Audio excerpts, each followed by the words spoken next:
The bullet grazed so close to Beatrice Sullivan's temple that she felt the heat of it sear past her skin. And in that moment, crouched behind a water trough with her hands pressed against splintered wood, she thought about how her threadbare dress had caught on a nail that morning and torn another hole near the hem. It was 1883, and truth or consequences, New Mexico was having one of its bad days, which seemed to happen more often than not when the Garrett gang rode through looking for trouble and whiskey, usually in that order. Beatrice had been walking back from the general store, where she worked 6 days a week for barely enough coin to keep a roof over her head and food in her belly when the shooting started. She had not asked for this, had not wanted any part of the violence that seemed to follow certain men like shadows. But the West did not much care what a woman wanted. She pressed herself lower as another shot rang out, wood splintering above her head, and she could smell the dust and gunpowder mixing in the hot afternoon air. When the shooting finally stopped, she heard boots approaching, slow and deliberate. Her heart hammered against her ribs as she tried to make herself smaller, invisible, anything to avoid notice. But the boots stopped right at the edge of the trough, and a voice, deep and surprisingly calm, said, "You can come out now, miss. They are gone." Beatrice lifted her head slowly and found herself looking up at a man she had never seen before in Truth or Consequences. He was tall, broad-shouldered, with dark hair that fell almost to his collar and eyes the color of creek water in summer. He wore the practical clothes of a working cowboy, dusty from the trail, with a gun belt slung low on his hips. But what struck her most was the way he was looking at her, not with the dismissive glance most men gave a poor girl in a patched dress, but with genuine concern. "Are you hurt?" he asked, extending a hand to help her up. She took it, feeling the calluses on his palm, the strength in his grip as he pulled her to her feet. "No, I am fine, thank you." He did not let go of her hand immediately, and she found herself unable to look away from his face. There was something honest about it, something that made her think of open sky and wild horses and things she had only dreamed about in the small, cramped room she rented above the boarding house. "Austin Fitzgerald," he said, finally releasing her hand. "I just rode into town about an hour ago. Terrible timing, it seems." "Beatrice Sullivan," she replied, brushing dust from her dress and trying not to notice the way his eyes tracked the movement of her hands over the faded fabric, over the patches that covered patches in some places. She felt her cheeks heat with embarrassment. And yes, terrible timing, but that is how it goes here sometimes. Austin frowned, looking down the main street where a few townspeople were beginning to emerge from their hiding places. "Those men just ride in and start shooting?" "The Garrett gang does what they please," Beatrice said quietly. "The law here is not much to speak of. We have a sheriff, but he is old and half-blind, and nobody else wants the job badly enough to stand up to men like that." Something shifted in Austin's expression, a hardening around his eyes that made Beatrice take a step back. But then he seemed to catch himself, and his face softened again. "That is not right. People should not have to live in fear." Beatrice almost laughed at that, but caught herself. "You must be new to New Mexico." "I have been around," Austin said, "but I have never gotten used to seeing good people suffer because bad men have guns and no conscience." He paused, then added, "You work at the general store?" "Yes." "How did you know?" He pointed to the small package she had dropped during the shooting. It had split open, revealing a spool of thread and some needles. "Sewing supplies. I figured you either worked there or were buying them." Beatrice bent to gather the scattered items, and Austin knelt beside her to help. His hands were quick and careful, and when they both reached for the same spool of thread, their fingers touched again. This time, neither of them pulled away immediately. "These are not for me," Beatrice said, needing to fill the sudden silence. "Well, they are, but not for my own pleasure. I mend clothes for people. It brings in a little extra money." Austin handed her the last needle and stood, offering his hand again to help her up. "That is honest work." "It is the only work I can get," Beatrice said, and immediately regretted the bitterness in her voice. She did not want this stranger to think she was ungrateful or proud. "I mean, I am glad to have it. Many people have nothing at all." They stood there in the street, dust settling around them, and Beatrice became aware that people were watching them. Truth or Consequences was a small town, and a young woman talking to a strange man was the kind of thing that got noticed and discussed over dinner tables. She should walk away, go back to her room, mind her own business. But something about Austin Fitzgerald made her want to stay right where she was. "I should go," she said reluctantly. "Thank you again for checking on me." "Wait," Austin said as she turned to leave. "I am looking for work. Do you know anyone who might be hiring? I am good with horses, cattle, any kind of ranch work. I can fix things, build things. I am a fair hand with a gun if needed, though I prefer not to use it." Beatrice thought for a moment. The Brennan Ranch, about 5 miles north of town, is always looking for hands. Old Mr. Brennan has more land than he can manage with his current crew. He is fair, pays on time. You could ride out there tomorrow morning. Austin nodded slowly. "I will do that. Thank you, Miss Sullivan." "Beatrice," she said. "You can call me Beatrice." A smile touched the corner of his mouth, transforming his serious face into something warmer. "Then you should call me Austin." She smiled back, feeling something flutter in her chest that had nothing to do with the danger she had just been in and everything to do with the way this man was looking at her. Then she forced herself to turn and walk away, clutching her package to her chest, very aware that he was watching her go. That night, lying in her narrow bed in her small room, Beatrice could not stop thinking about Austin Fitzgerald. She told herself she was being foolish. He was just a drifter, a cowboy passing through town. Men like that never stayed. They worked a season and moved on, chasing better wages or running from something in their past. She had seen it happen 100 times. But when she closed her eyes, she saw his face, the concern in his expression when he asked if she was hurt, the way his hand had felt in hers. She got up and lit her lamp, moving to the small mirror above her wash basin. In the flickering light, she studied her reflection honestly. She was 22 years old, too thin from years of not quite having enough to eat, with brown hair that she kept tied back in a practical bun, and brown eyes that seemed too large for her narrow face. Her dress, the only one she owned that was halfway decent, was patched at the elbows, the collar, and in 3 places along the skirt. She had never owned a dress without patches, not that she could remember. Even as a child, she had worn hand-me-downs with holes mended over. What would a man like Austin Fitzgerald want with a girl like her? The next morning, Beatrice went to work at the general store as usual. Mr. Porter, the owner, was a decent man but distracted, always worried about his profit margins and whether the supply wagons would make it through Apache territory. He barely looked up when she came in, just gestured toward a pile of inventory that needed to be organized on the shelves. Beatrice worked steadily through the morning, her hands moving automatically while her mind wandered. She kept glancing at the door, telling herself she was not hoping to see anyone in particular, knowing she was lying to herself. Around noon, the door opened and Austin walked in. He had cleaned up since yesterday, his face freshly shaved, his shirt not quite as dusty. He spotted Beatrice immediately and smiled, and she felt her heart do something complicated in her chest. "Good morning," he said, approaching the counter where she was sorting buttons into jars. "Good morning," she replied, trying to keep her voice steady. "Did you ride out to the Brennan Ranch?" "I did.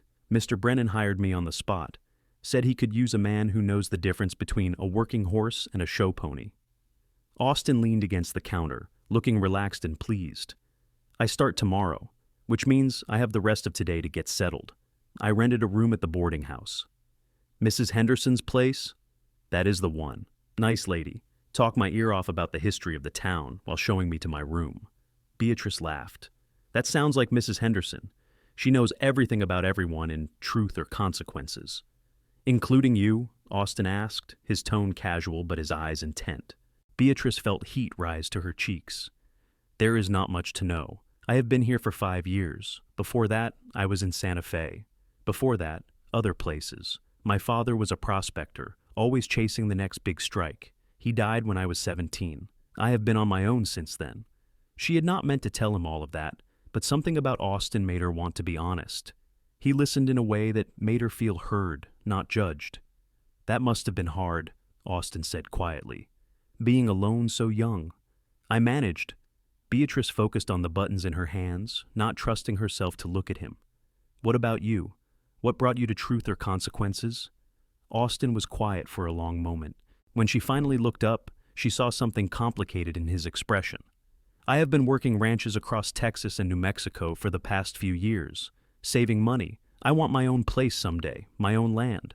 Truth or Consequences seemed as good a place as any to work for a while." "Your own ranch," Beatrice said. "That is a big dream." "The only kind worth having," Austin replied. Then he straightened up, seeming to make a decision about something. "Beatrice, would you let me buy you dinner tonight? There is a restaurant down the street. Looks decent enough." Beatrice's first instinct was to say no. She did not have the right kind of dress for going to a restaurant with a man, did not have the money to pay for her half, if he expected it, did not have any business encouraging a cowboy who would probably be gone in 6 months. But when she opened her mouth, what came out was, "Yes, I would like that." Austin's smile was like sunrise. "I will come by for you at 6. Where should I meet you?" "I live above the boarding house, actually. Mrs. Henderson rents out a few rooms on the top floor. You can knock on the main door, and she will send me down." 6 o'clock then," Austin said. He tipped his hat to her and walked out, and Beatrice stood there behind the counter, clutching a jar of buttons and wondering what she had just agreed to. Mrs. Henderson was delighted when Beatrice told her she needed to borrow an iron for her dress that evening. The older woman's eyes sparkled with knowing amusement. "That handsome cowboy who just moved in asked you to dinner, did he? I thought he might. He asked about you this morning, wanted to know if you were a respectable girl. I told him you were one of the finest young ladies in Truth or Consequences, which is the truth." "You did not have to do that," Beatrice said, embarrassed. "Nonsense. That boy has good eyes and a good heart, I can tell. And you deserve a little happiness, working yourself to the bone the way you do."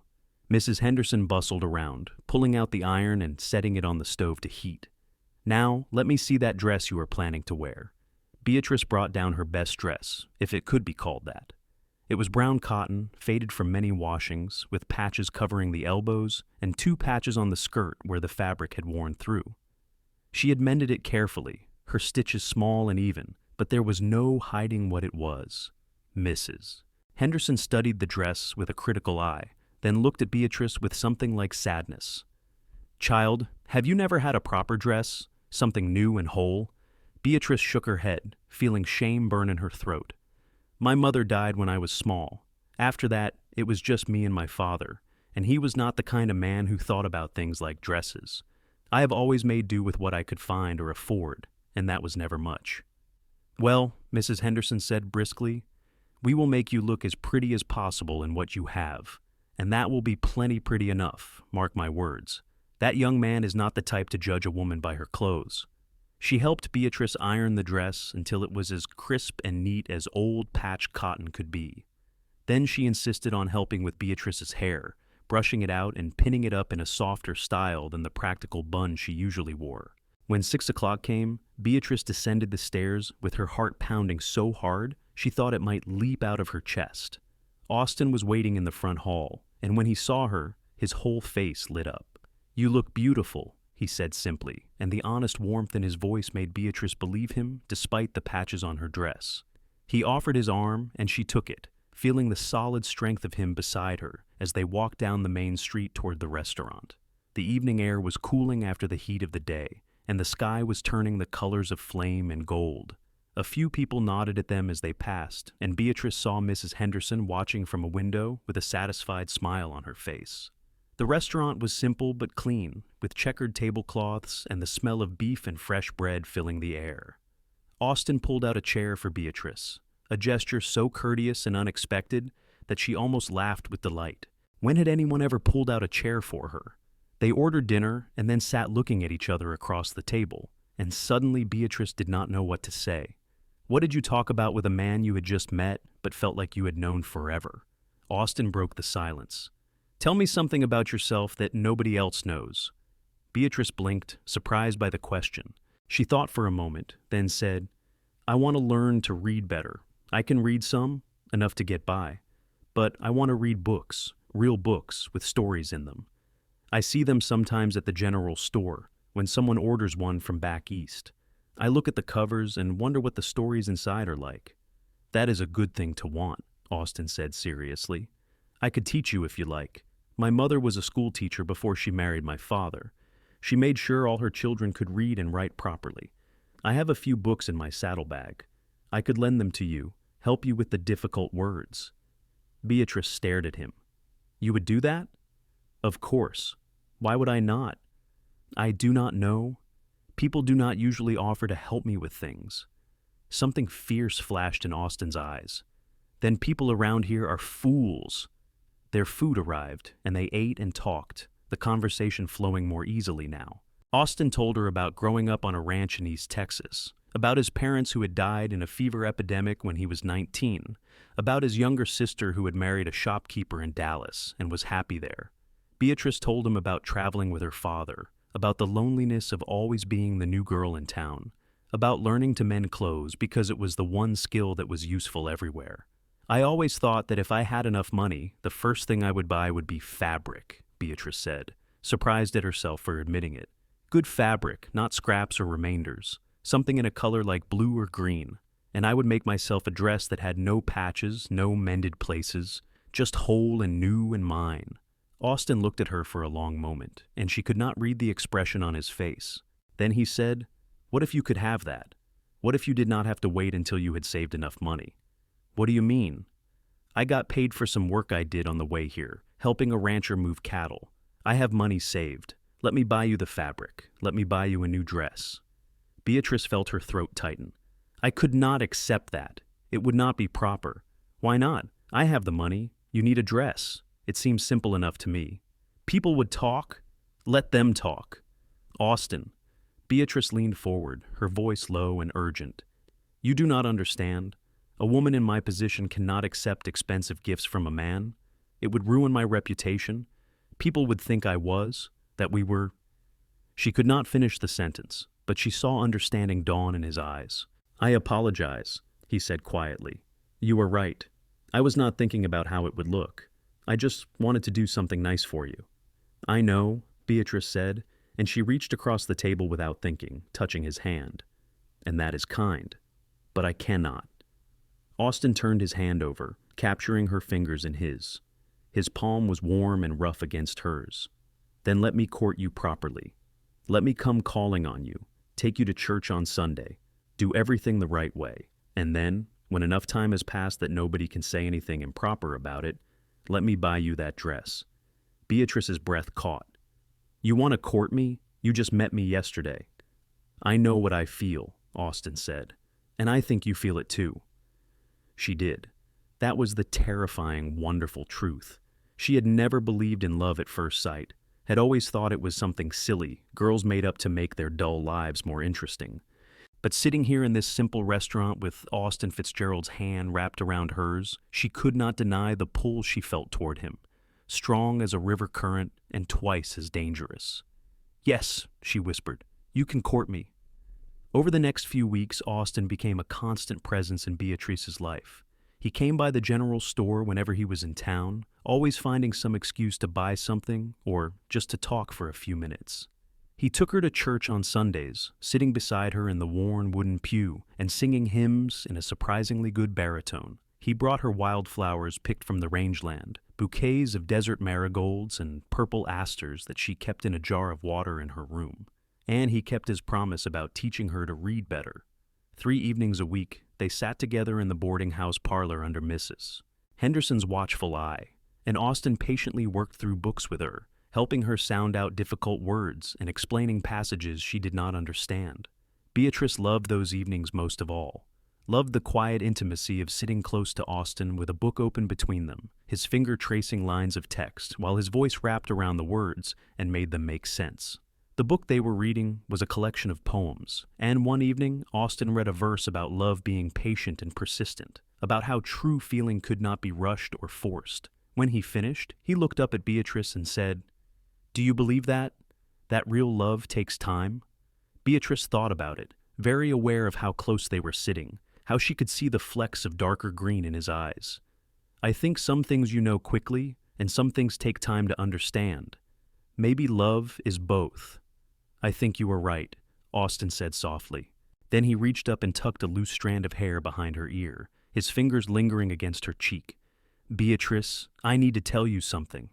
Her heart stuttered. "What is it?" "I am falling in love with you. I think I have been since the moment I saw you crouch behind that water trough, scared but trying to be brave. And I know it has only been a few weeks, and maybe I should wait longer to say it, but I am not good at pretending to feel things I do not feel or hiding things I do." Beatrice felt tears prick her eyes. No one had ever said anything like that to her before. No one had ever looked at her the way Austin was looking at her now, like she was precious and important and worth loving. "I am falling in love with you too," she whispered. "I did not think I could.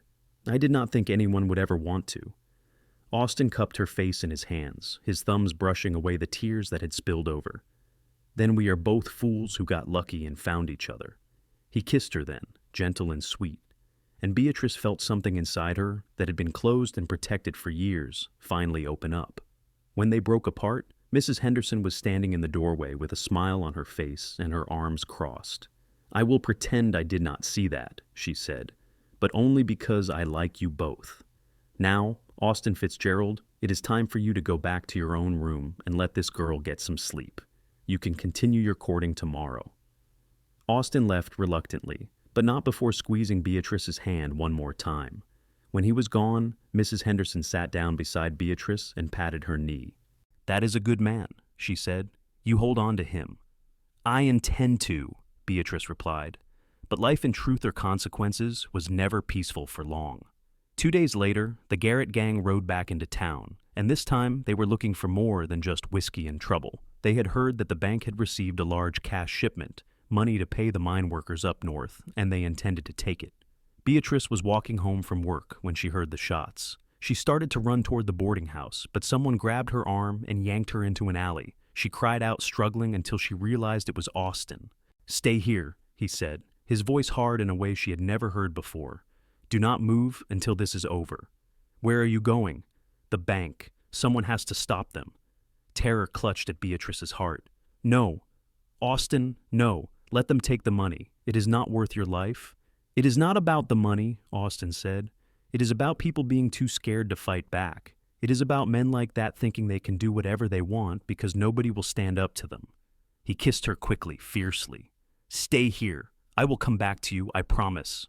Then he was gone, running toward the sound of gunfire, and Beatrice stood in the alley with her heart in her throat and her hands pressed against the rough brick wall. She heard shouting, more shots, the sound of horses screaming. It seemed to last forever. When silence finally fell, Beatrice could not stay in the alley any longer. She ran toward the bank, pushing through the small crowd that had gathered. The street was chaos. Broken glass scattered across the boards, horses milling around without riders. 3 men lay on the ground, and Beatrice's heart stopped until she saw they were members of the Garrett gang, not Austin.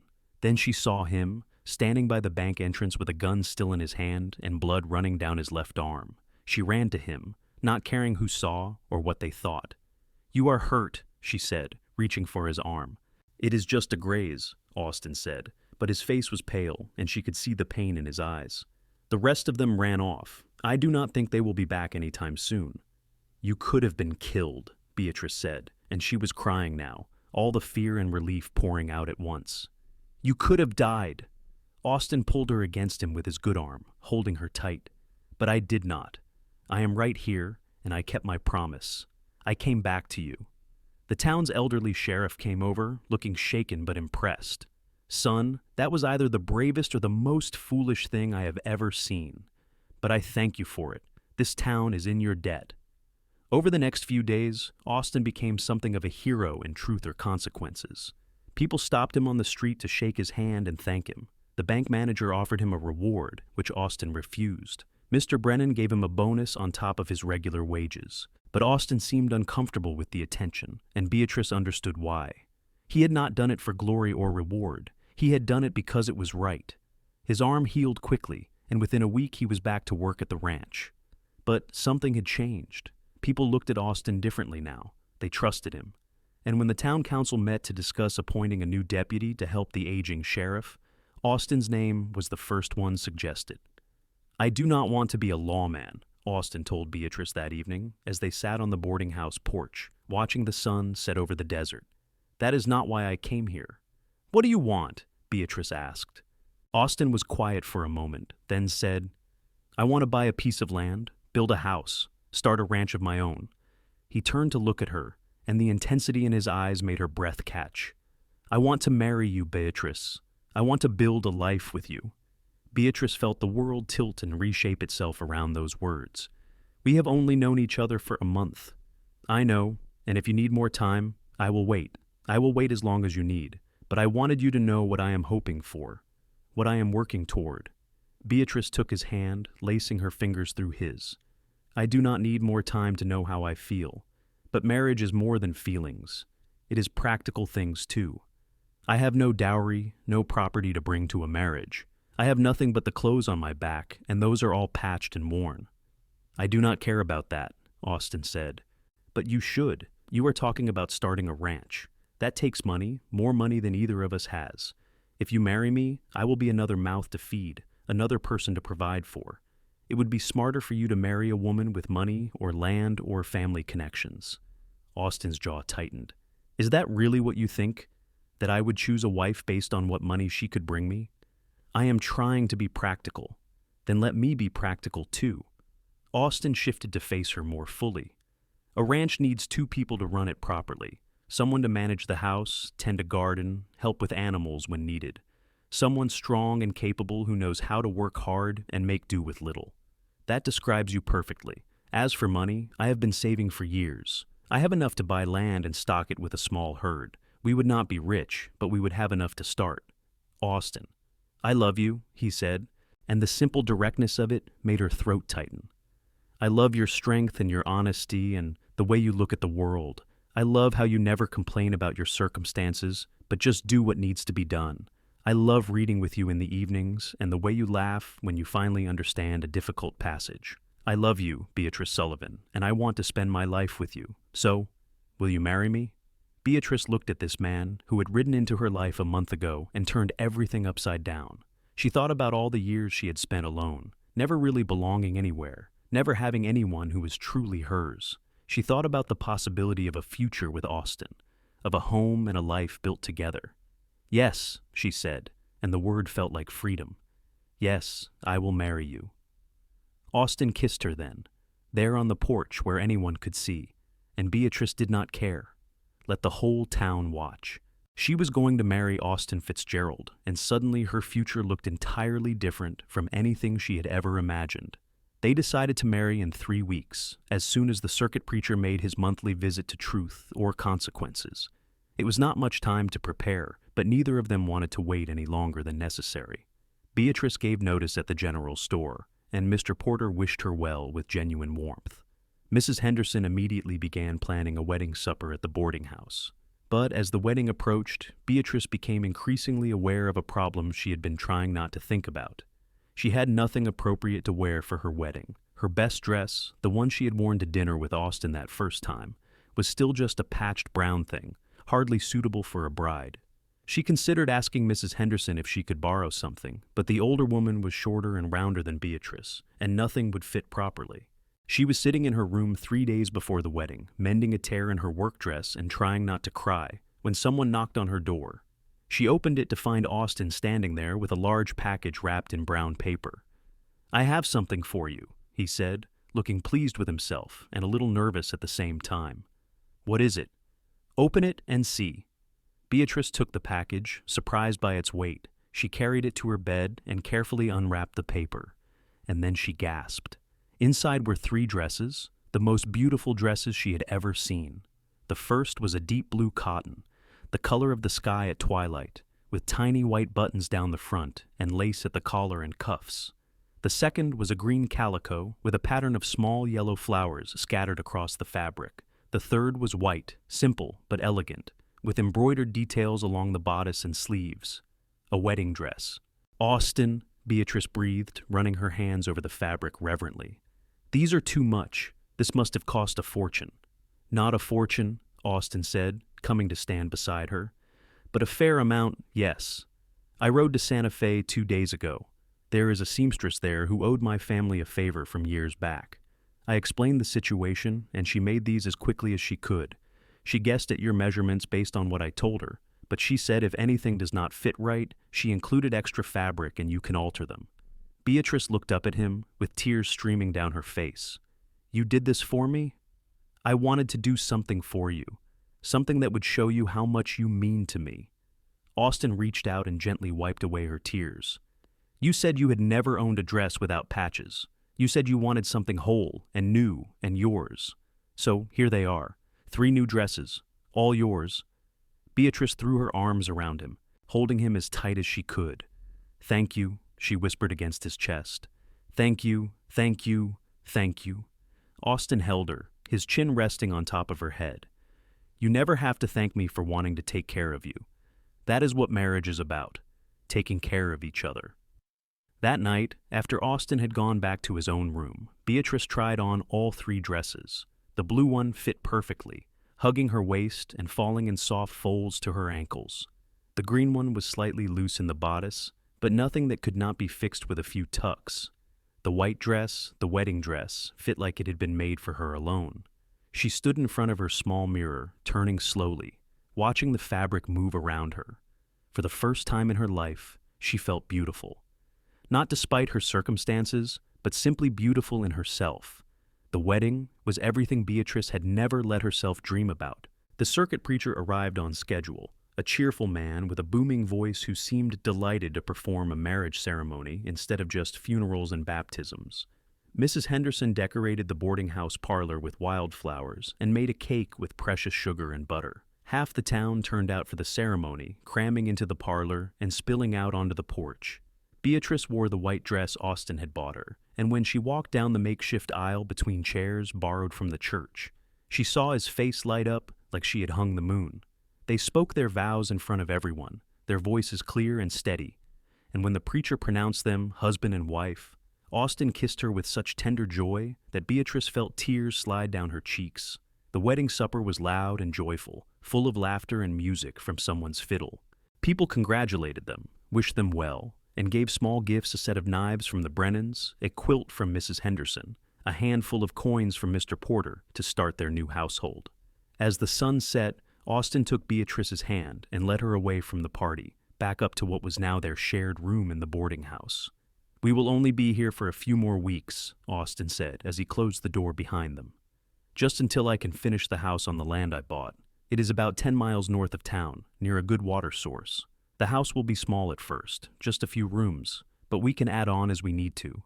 "You already bought land?" Beatrice asked, surprised. "Last week. I have been looking at properties for a while, and when this one came available, I knew it was right. Good grazing, protection from the wind, close enough to town but far enough for privacy. I wanted to surprise you with it after the wedding." He pulled her close, his hands settling at her waist. "Our land, Beatrice, the beginning of our ranch." "Our ranch," Beatrice repeated, testing out the words. She liked how they sounded. Austin kissed her then, slow and deep, and Beatrice felt the last of her fears and doubts melt away. This was right. This man, this life, this future they were building together. All of it was right in a way nothing else had ever been. The next few weeks passed in a blur of activity. Austin spent every spare moment working on the house, and Beatrice helped whenever she could, even though he tried to convince her to rest and let him handle the heavy labor. But she had never been good at sitting idle, and she wanted to be part of building their home. So she worked alongside him, helping to raise walls and fit window frames and seal gaps against the wind. The house slowly took shape, a simple structure with 4 rooms, a main living area with a kitchen, a bedroom, and 2 smaller rooms that Austin said they could use for whatever they needed. Storage, maybe, or someday a nursery if they were blessed with children. "I want children," Beatrice said one day as they were hanging a door. "I never used to think about it much, but now I do. I want a family with you." Austin paused in his work and looked at her with such love that it made her chest ache. "I want that too, a whole house full of children, if we are lucky. Though maybe we should finish building the house first before we start planning how many people to fill it with." Beatrice laughed. "That seems practical." They moved into the house on a bright October morning, carrying their few possessions in a wagon Austin borrowed from the Brennan Ranch. It did not take long to unpack everything they owned. Beatrice hung her 3 new dresses in the small wardrobe Austin had built, running her hands over the fabric one more time before closing the door.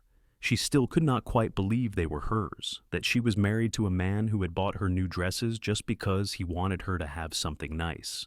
That first night in their own home, they lay together in the bed Austin had made himself, listening to the sounds of the desert outside their window. Coyotes calling to each other in the distance, the rustle of wind through sage, the absolute silence that came with being miles from town. "Are you happy?" Austin asked, his arm wrapped around her waist, pulling her back against his chest.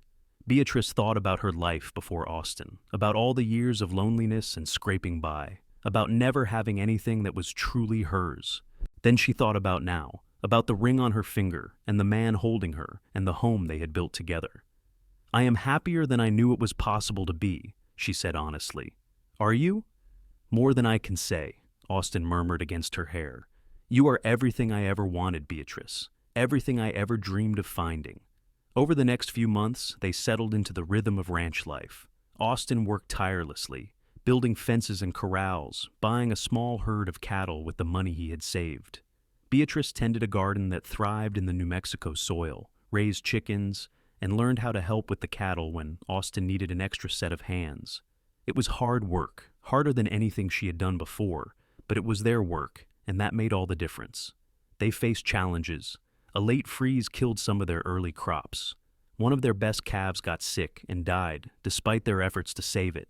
There were days when the wind blew so hard they could barely leave the house, and days when the heat was so oppressive that even the animals moved sluggishly. But there were more good days than bad. Days when Austin came in from the range and swung Beatrice around in his arms just because he was happy to see her. Days when they rode out together to check on the herd, side by side on their horses, feeling like they owned the whole world. Days when they sat together in the evenings, Austin reading aloud, while Beatrice mended clothes or knitted. The quiet companionship better than any entertainment. 6 months after their wedding, Beatrice realized she was pregnant. She waited to tell Austin, wanting to be absolutely certain, but one morning as she was bending over the wash bucket feeling nauseous, he figured it out himself. "Are you all right?" he asked, crouching beside her with concern written all over his face. "I am fine," Beatrice managed. "Just a little sick in the mornings." Austin stared at her, and she watched understanding dawn in his eyes. "Beatrice, are you—" "Yes," she said, unable to keep from smiling despite the nausea. "We are going to have a baby." The joy on Austin's face was something Beatrice would remember for the rest of her life. He picked her up and spun her around, then immediately set her down again, worried he had been too rough. He kept asking if she was sure she was all right, if she needed anything. Should he ride to town for the doctor? Beatrice laughed and assured him that she was perfectly healthy, that this was normal, that she just needed to rest and eat carefully for a few weeks until the morning sickness passed. Austin became almost comically overprotective after that. He did not want Beatrice to lift anything heavy or work too hard. He made her rest in the afternoons, brought her cups of mint tea that Mrs. Henderson swore would help with the nausea, and constantly asked if she was feeling all right. Beatrice found it endearing and exasperating in equal measure, but she also loved seeing how excited he was about becoming a father. The baby was born in early spring, on a morning when the desert was covered in wildflowers and the air smelled like rain. It was a long labor, and there were moments when Beatrice was genuinely frightened, but Austin stayed with her the whole time, holding her hand and wiping the sweat from her forehead, and telling her she was the strongest person he had ever known. When the baby finally came, red-faced and screaming, the midwife from town announced, "You have a son!" Austin cried when he held his boy for the first time. This big, strong rancher reduced to tears by the weight of his child in his arms. They named him James, after Austin's father, and Beatrice thought she had never seen Austin look so proud as he did holding his son and looking at his wife. Recovery was slow, and there were many sleepless nights as they learned how to care for a baby. But they managed, taking turns walking James when he cried, changing diapers, marveling at his tiny fingers and the way he gripped their hands with surprising strength. The ranch work continued, though Austin hired a helper now that they had a baby to care for, a young man from town named Daniel who was learning the cattle business. James grew into a healthy, happy child, all smiles and curiosity.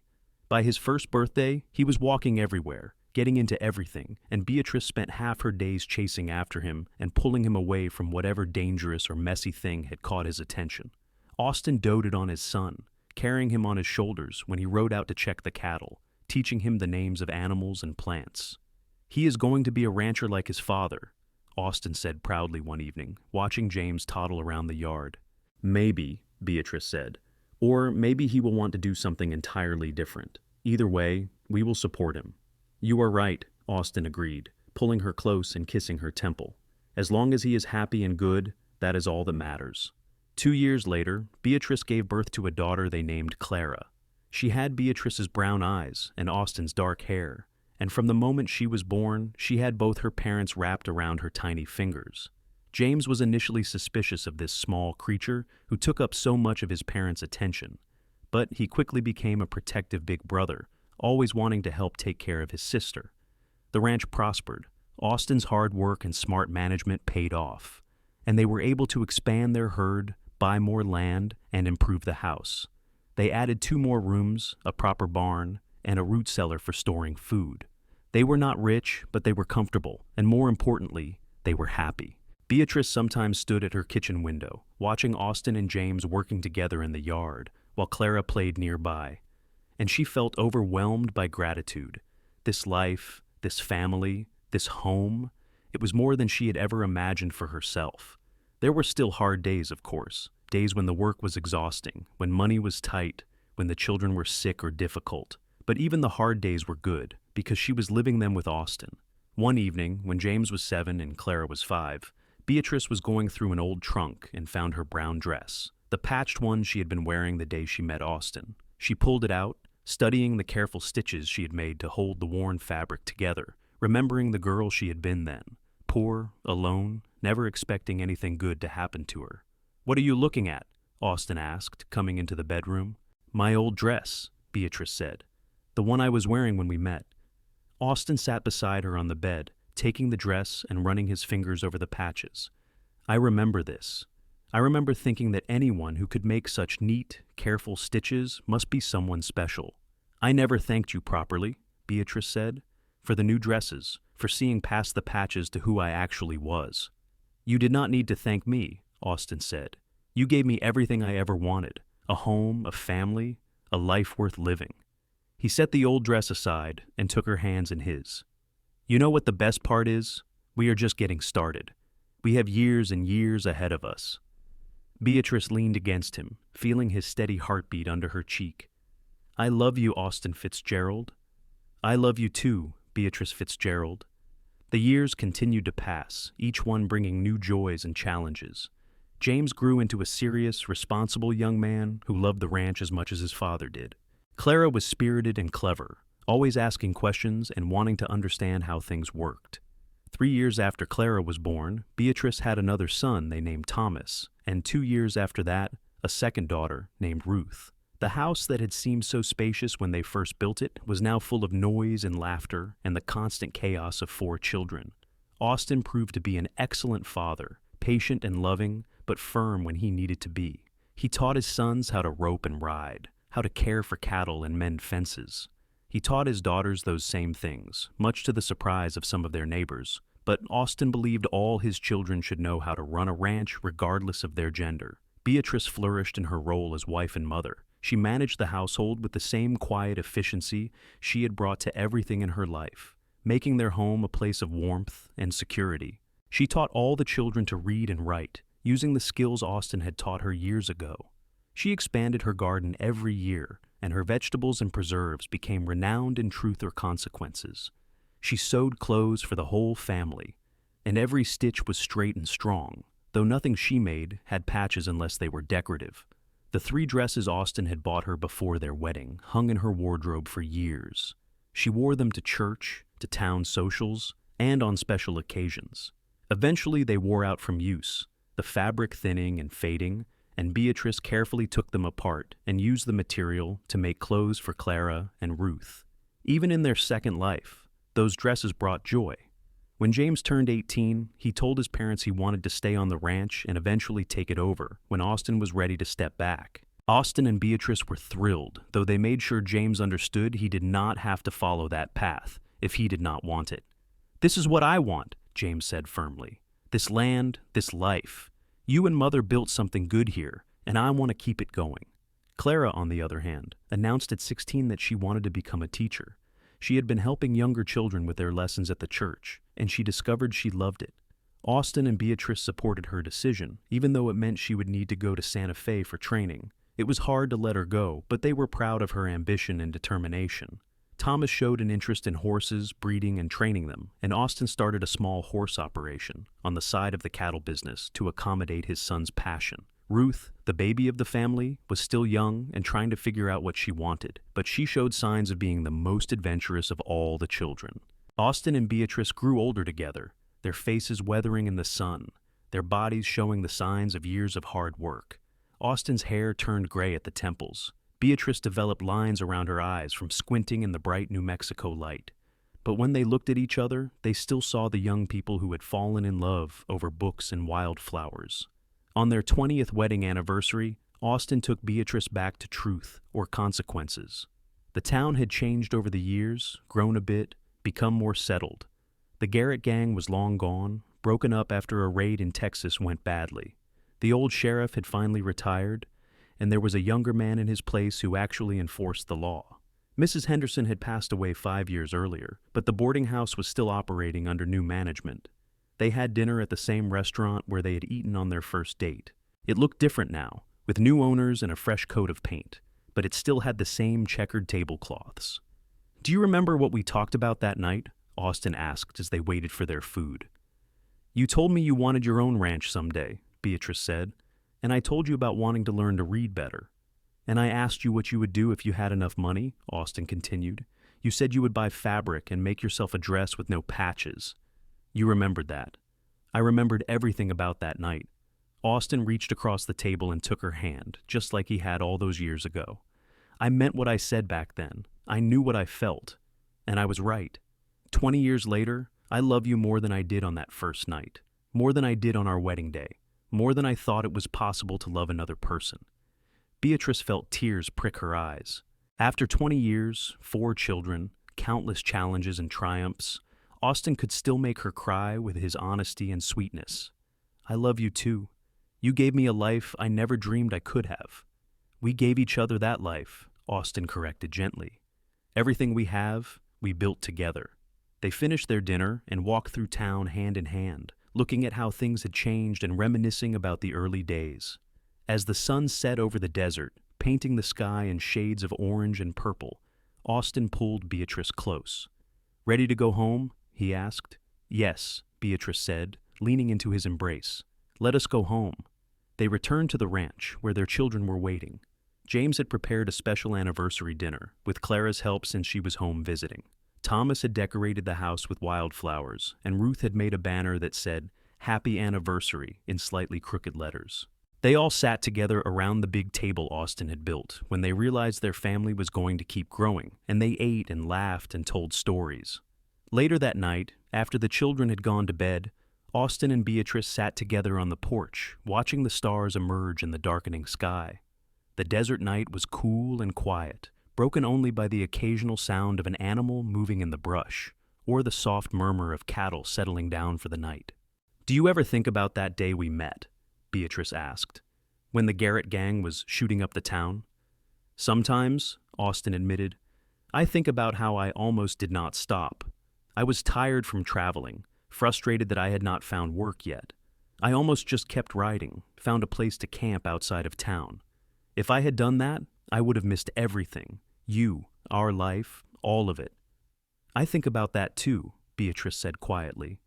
"About how many small choices led us to each other. If I had left work 5 minutes earlier or later that day, I would not have been in the street when the shooting started. You would not have found me behind that water trough. We might never have met at all." "Fate," Austin said. "Or luck, or God's plan. Whatever you want to call it, I am grateful for it every single day." They sat in comfortable silence for a while, and then Beatrice said, "I never thought I would have this. A family, a home, someone who loves me. I spent so many years alone, just trying to survive. I thought that was all life was going to be." "I know," Austin said, pulling her closer. "But you were wrong. Life gave you more. It gave us both more. Do you remember what you said to me when you proposed? You said we were both fools who got lucky and found each other." "We did get lucky," Austin agreed. "But we also worked hard. Love is not just about finding the right person. It is about choosing them every day, building a life together, weathering the storms together." "Like when the drought hit and we almost lost half the herd," Beatrice said. "Or when James broke his arm and we thought it was worse than it was. or when the roof blew off during that terrible storm, or when Clara got the fever and we sat up with her for 3 nights straight, too scared to sleep. They smiled at each other, remembering all the challenges they had faced and overcome together. Those difficult times had not broken them. If anything, they had made their bond stronger. "We have a good life," Beatrice said softly. "Better than good. It is the kind of life people write stories about." "Then we should make sure it has a good ending," Austin said. "Though I am not ready for the ending quite yet. I want many more years with you." "Many more years," Beatrice agreed. The years did continue, blessing Austin and Beatrice with time to see their children grow into adults with families of their own. James married a girl from a neighboring ranch, and they built a house on the far corner of the property. Before long, they had given Austin and Beatrice their first grandchildren, twin boys who were as wild and energetic as their father had been calm and serious. Clara finished her training and became a teacher in Santa Fe. She married one of her fellow teachers, a kind man who shared her passion for education. They had 3 daughters who all inherited their mother's intelligence and curiosity. Thomas never lost his love for horses and eventually started one of the most respected horse breeding operations in New Mexico. He married late, at 30, to a woman who was as passionate about horses as he was. They had one son who seemed destined to continue the family business. Ruth, the baby, turned out to be the most adventurous of all the children. She traveled throughout the Southwest, working for different ranches and learning different approaches to cattle management. She eventually settled in Colorado, married a ranch foreman there, and had 2 daughters. She visited often, bringing stories of her adventures that kept everyone entertained for hours. Austin and Beatrice watched it all with pride and joy, marveling at how their small family had grown into something large and thriving. Their original house had been expanded several times to accommodate family gatherings, and holidays were loud, chaotic affairs with children and grandchildren everywhere. As they grew older, Austin and Beatrice gradually turned over more of the ranch operations to James and his family. Austin still went out to check the cattle most days, but the hard physical labor fell to younger men. Beatrice still kept a garden, but it was smaller now, more manageable. They spent more time on the porch, watching the desert change with the seasons, remembering the past and enjoying the present. On a warm evening in June, when Austin was 68 and Beatrice was 66, they sat together on their porch as they had done thousands of times before. Austin's hair was white now, his face deeply lined, his hands gnarled from decades of work. Beatrice's hair had gone silver, and she moved more slowly than she once had, but her eyes were still bright and sharp. "I have been thinking," Austin said, watching the sun set over the land they had built their life on, "about that girl I met behind a water trough in Truth or Consequences." "Have you now?" Beatrice said with a smile. "She had a dress with patches on it, and she was so embarrassed about it that she could barely meet my eyes. But I thought she was the most beautiful thing I had ever seen, brave and strong and honest." Austin turned to look at his wife. "I still think that, you know. After all these years, all these changes, I still see that girl when I look at you." Beatrice felt tears well up in her eyes. "You old fool, you are going to make me cry." "Nothing wrong with happy tears," Austin said, reaching over to take her hand. His grip was not as strong as it once had been, but it was still steady, still sure. "I want you to know something, Beatrice. Marrying you was the best decision I ever made. Building this life with you has been my greatest achievement. Not the ranch, not the cattle, not anything else. You, us, our family, that is what matters." "I know," Beatrice said, squeezing his hand. "I feel the same way. You took a poor girl with nothing and gave her everything. You saw past the patches to who I really was. You loved me when I did not know how to be loved." "You always knew how to be loved," Austin corrected gently. "You just had never had the chance before." They sat in silence as the stars began to appear, one by one, in the darkening sky. Somewhere in the house behind them, they could hear James's children laughing. The sound of the night desert surrounded them, familiar and comforting. "Do you remember," Beatrice said after a while, "when you taught me to read better? When we would sit in Mrs. Henderson's parlor and work through those books together?" "Of course I remember. You were so determined to understand every word, every sentence. You would not give up even when the passages were difficult. You read me a poem once, about love being patient and persistent. I remember that too. I did not understand it then, not really, I thought I did, but I was too young, too new to love. Now I understand. Love is patient.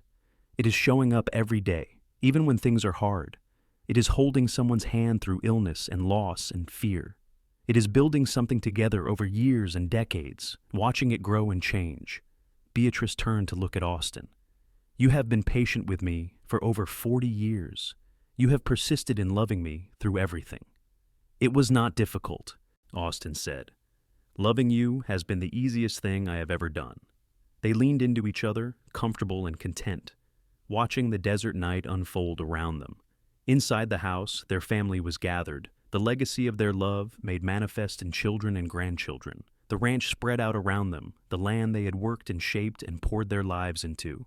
Beatrice thought about the 3 dresses Austin had bought her before their wedding, the first new dresses she had ever owned. Those dresses were long gone now, worn out and remade into other things.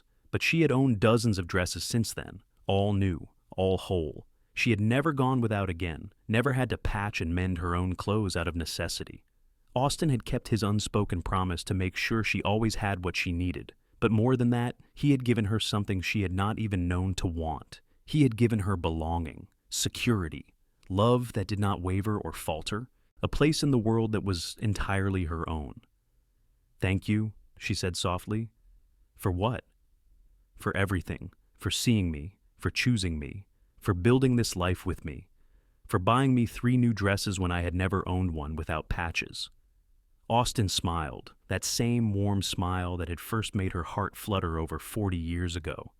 You are welcome, though I think I got the better end of that deal. We both did well, Beatrice said firmly. They remained on the porch until the night grew too cool, and then they went inside together, hand in hand, to join their family. The house was warm and bright, full of love and laughter, and as Beatrice looked around at all the faces she cherished, she felt a deep and abiding contentment. This was what happiness looked like. Not grand gestures or dramatic moments, but this. A house full of family. A husband who still held her hand. A life built one day at a time over decades of love and work and commitment. She had started with nothing, a poor girl in a patched dress. But she had ended with everything that mattered. And as she sat down at the table, surrounded by her children and grandchildren, with Austin beside her and the desert wind singing outside, Beatrice Sullivan Fitzgerald knew she was blessed beyond measure. The years continued to be kind to them. They celebrated their 50th wedding anniversary with a huge party that brought family and friends from all over New Mexico. Their home was bursting with people, 3 generations of the family they had started, along with neighbors and old friends who wanted to celebrate this couple who had built such a remarkable life together. Austin and Beatrice stood together under a banner the grandchildren had made, and Austin gave a speech that had everyone crying and laughing at the same time. He talked about meeting Beatrice behind a water trough during a gunfight, about falling in love with her courage and spirit, about the 50 years they had spent building a life together. She taught me what real strength looks like, Austin said, his voice still strong despite his age. Not the strength to fight or to dominate, but the strength to endure, to keep going, to love even when things are difficult. She took the little I had to offer and helped me build something incredible. Our ranch, our family, everything good in my life comes from the day I met this woman. So here is to Beatrice, my wife, my partner, my love. Thank you for 50 years. I hope we get 50 more. Everyone cheered and raised their glasses, and Beatrice stood beside her husband with tears streaming down her face and her heart so full she thought it might burst. Later, when people asked her to give a speech, she stood and looked out at all the faces watching her with love and affection. I only have one thing to say, she began. When I was a young woman, I thought my life would be small and hard and lonely. I never expected to find love, to have a family, to know what it felt like to truly belong somewhere. Austin gave me all of that and more. He saw me when I was invisible to everyone else. He loved me when I did not think I was worthy of love. He built a home for me, gave me children, and created a life beyond my wildest dreams. So, thank you, Austin, for everything, for being the answer to prayers I did not know how to pray. She sat down to thunderous applause, and Austin pulled her close and kissed her forehead, and their children and grandchildren surrounded them with hugs and love. As the evening wore on and the party continued, Beatrice found a quiet moment to step outside. She walked to the porch where she and Austin had spent so many evenings, and she looked out at the land that had become her home. The ranch stretched out under the stars, peaceful and prosperous, a testament to years of hard work and love. She heard footsteps behind her and turned to see Austin joining her. He wrapped a shawl around her shoulders and stood beside her, following her gaze. "What are you thinking about?" he asked. "About how far we have come," Beatrice said. "About that girl in the patched dress who thought she would never have anything good. About the cowboy who bought her 3 new dresses and changed her whole life." "I did not change your life," Austin said. "I just gave you the chance to become who you were always meant to be." Beatrice leaned into him, and they stood together under the stars, 2 people who had found each other against the odds and built something beautiful together. Inside the house, their family was celebrating, their legacy secured in the children and grandchildren who would carry on after them. "I love you," Beatrice said. "I love you too," Austin replied. "Always have, always will." And as they stood there together, the desert wind singing around them and their family gathered inside, Beatrice Sullivan Fitzgerald knew that her story had the best possible ending. Not because it was dramatic or exciting, but because it was real, because it was love, true and deep and lasting. Because a poor girl in a patched dress had found a cowboy with a kind heart, and together they had built a life that would last long after they were gone. The years eventually took their toll, as they always do. Austin passed away peacefully in his sleep at the age of 73, with Beatrice holding his hand and their children gathered around. It was a quiet ending for a man who had lived a loud, full life. The funeral was attended by hundreds of people whose lives he had touched over the years. Beatrice mourned deeply, feeling the loss of her partner like a physical ache. But she was surrounded by love and family, and she found comfort in knowing that she had been blessed with more than 50 years with a man who had loved her completely. James and his family moved into the main house to be with her, and she spent her remaining years surrounded by grandchildren and eventually great-grandchildren. She lived to be 82 years old, still sharp and engaged with the world until the very end. When she passed away on a spring morning, with the desert in bloom outside her window, her last thought was of Austin, of the day they met, of the life they had built together. They buried her beside Austin on a hill overlooking the ranch, under a sky so big and blue it seemed infinite. Their children and grandchildren stood together, grieving but also celebrating 2 lives well lived, 2 people who had loved each other and their family with everything they had. Years later, when people told the story of Austin and Beatrice Fitzgerald, they always mentioned the 3 dresses, how a cowboy had bought new dresses for a poor girl, and how that simple act of kindness had been the beginning of a great love story. They told about the ranch that had grown from nothing into something prosperous and successful. They told about the children and grandchildren and great-grandchildren who carried on the legacy. But the real story was simpler and more profound than all of that. It was about 2 people who found each other at exactly the right moment, who chose each other every day for more than 50 years, who built a life together through hard work and unwavering commitment. It was about love that started with 3 dresses and ended with a lifetime of happiness. About a cowboy and a poor girl who proved that the best stories do not always have dramatic twists and turns. Sometimes they are just about showing up, choosing love, and building something beautiful together, one day at a time.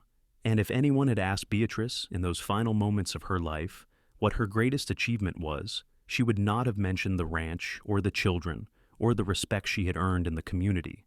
She would have said simply, "I was loved by Austin Fitzgerald, and I loved him back with everything I had." And that was more than enough. That was everything.